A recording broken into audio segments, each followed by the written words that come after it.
I blessed everybody with a diss record, but when we came on, You cursed everybody. With it. Please don't say you blessed anybody with a new Mase record. Definitely was not a blessing. just a pre-show. Lone could take, I don't know, man, 10 seconds of it before I think he was out of there. Nah, it's horrible. I suggested, because Mase has come out with the Oracle too, and pretty much just dragging Mr. Combs or Brother Love or whatever you want to call it. You count something as dragging if it wasn't executed properly? Well, I mean, the version maybe an ill attempt at dragging. Nah, here's the thing. What are you talking about? I wasn't paying attention.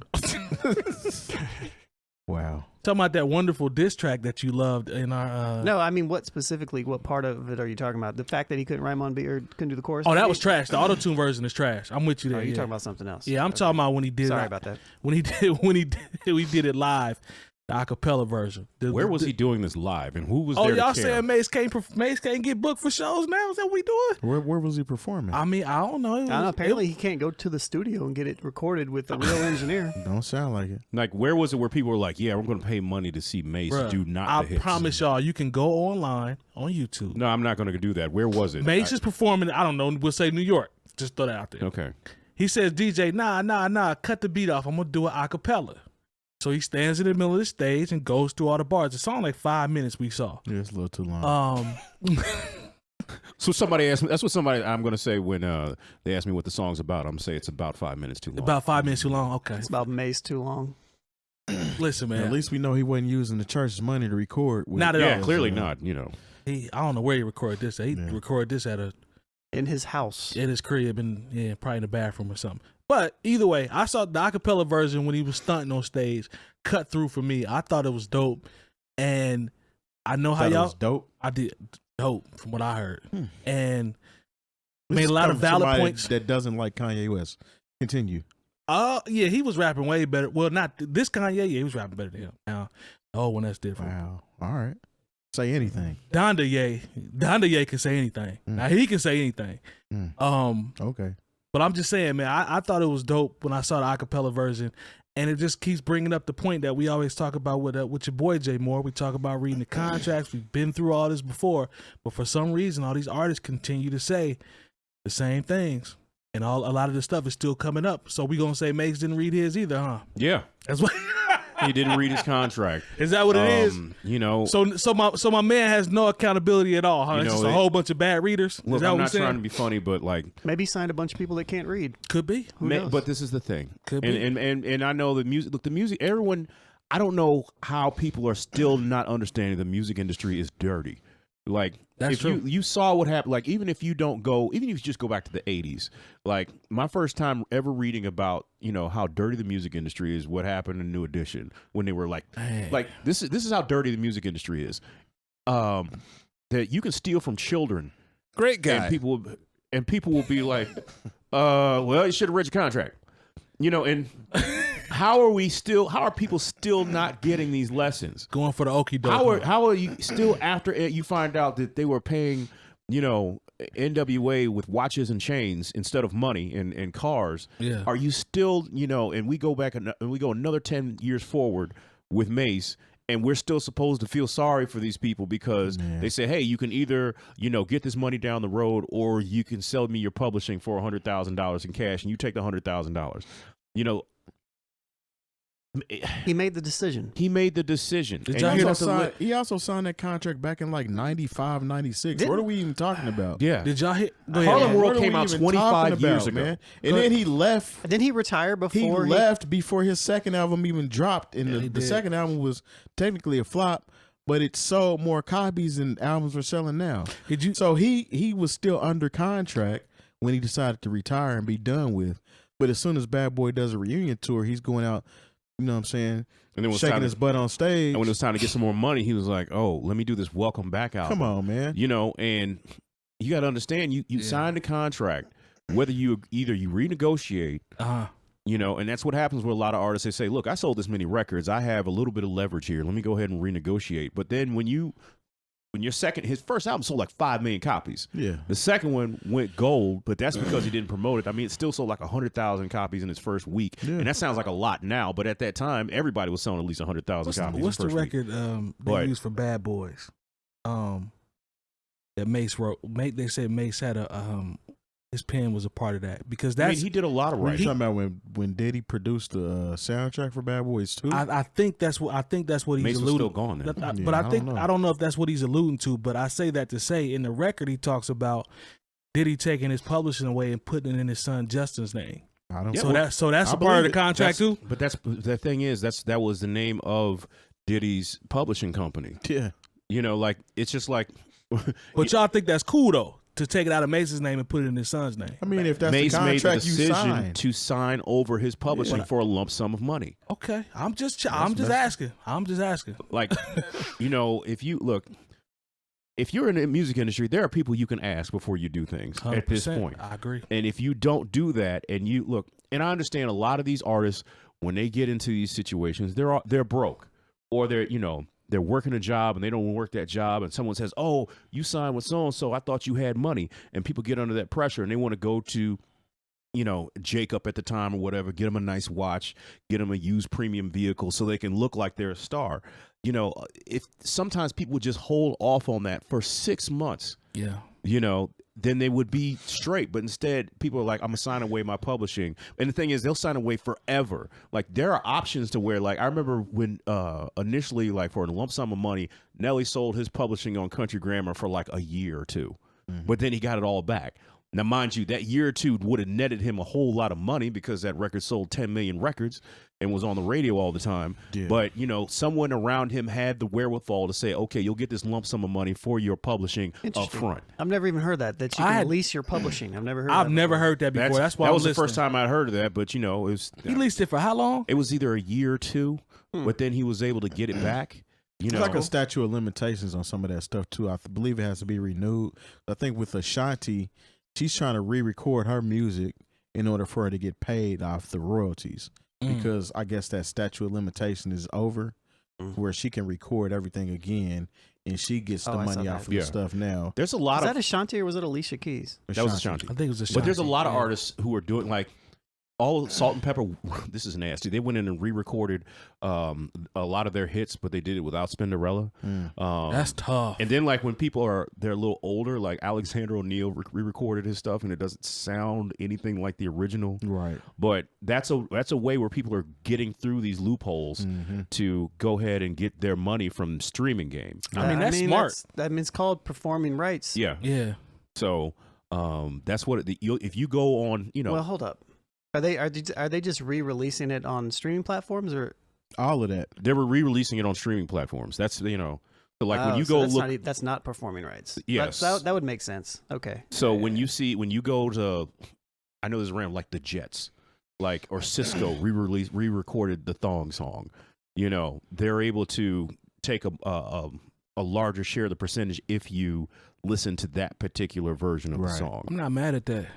But like with Mase, hey, maybe you did like Puff sign back your rights to you already, and he made an investment in you when he bought your publishing, and now that publishing is worth this much money.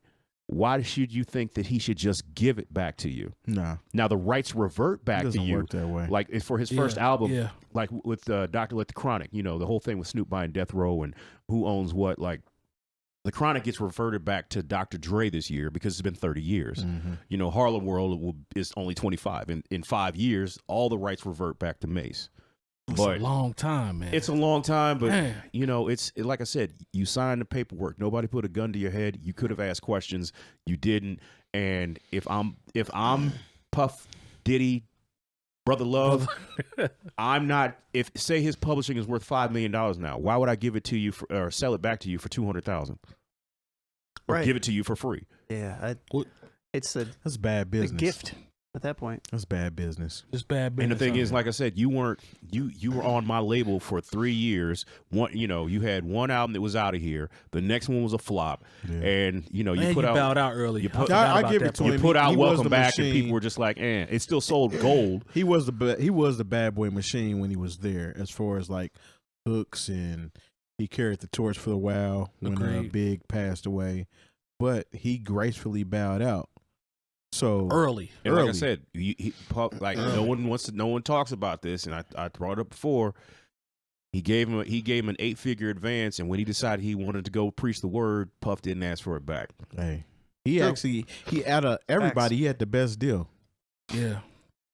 I mean, we don't know what Big's deal was, but I mean, we know that his family's taken care of, and nobody's ever said anything to slight Diddy since he's been gone, his mother included. So yeah, from what I unless it comes from Miss Wallace, I don't this because there's always somebody who'll get on one of these platforms and say Big's deal was whack. But I was like, look, if it doesn't come from his mother or his children, I don't want to hear it. Right, I'm with you there. But there we go. Somebody else, dog eat dog. Though. So someone else, another day, another week, where somebody says Puff Daddy did regular record deal business, and I'm upset because I'm probably broken. Nobody. Well, I don't know. You said somebody paid for him. Yeah, I ain't gonna count his pockets now because the show was lit. Notice Diddy's not responding to any of this. He's not. Why would he respond? If he does, it's been. Why would he hog tie? Why? So why would Diddy respond to somebody who, like, you can say he stole from him, but it's like, okay, if we can go to court on that. Yeah. We could. And I have your signatures. Yeah, this ain't Big Red Records. I ain't hanging you over the side of the building. It comes off like he's Big Red though. It does. Great guy. It comes. Big Red was not a great guy. I mean, when you look at on the other side, when Death Row Records, and you find out that like Tupac died and his estate tax was 0, and you come to find out royalties were going to pay for everything from people's child support to rent to they were just other people's car leases. Like Snoop talks about one time when he got pulled over, and the cop was like, Mr. Knight, because that's who his car was registered to. Mm-hmm. He didn't have anything that was actually in his name. That's why you give Master P so much props, because he got his business right when he went to No Limit. Mm-hmm. Yeah. So to this day, he still talks about that. So yeah, I mean, you can talk. Like I said, the music industry is dirty.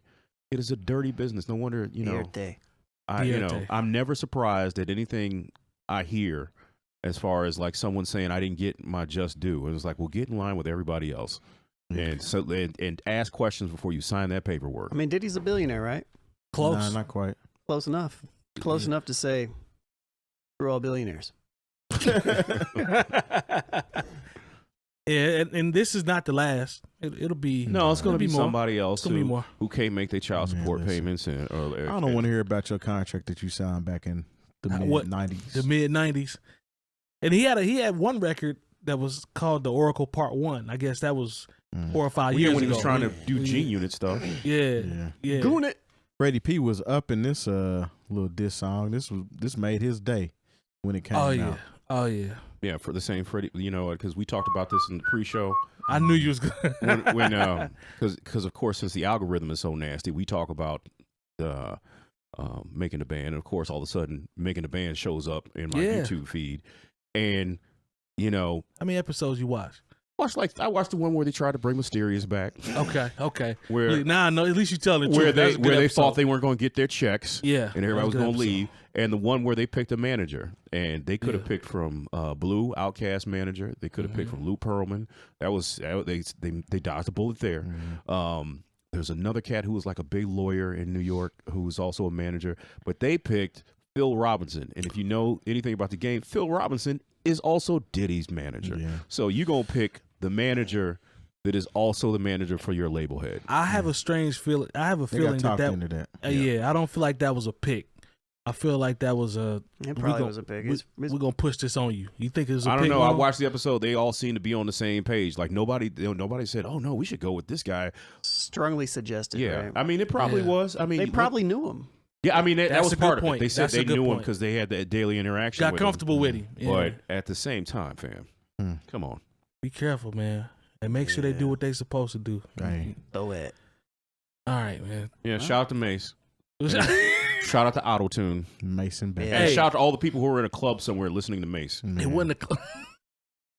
Hey, y'all go stop playing Mase on this venue, man. Stop playing Mase on this venue. I don't you want to watch the video. Recorded that dated track.